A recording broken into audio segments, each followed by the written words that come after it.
Brillanti single. Kull nhar ta' erba' mit-12 ta' frar fid-9 eskwarta filgħaxija dejjem fuq One.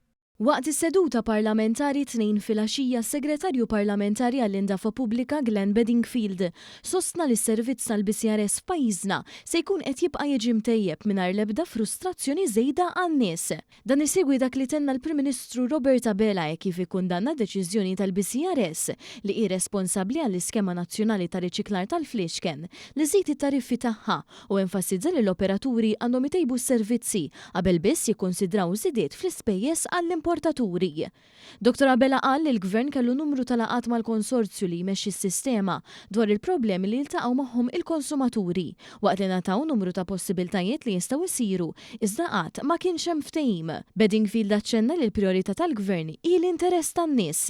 Jieħdu wkoll ħsieb in-nies illi jgħixu f'dan il-pajjiż. U aħna dejjem fuq in-naħa tan-nies u aħna għandna obbligi internazzjonali li rridu nilħu ma fl-istess waqt.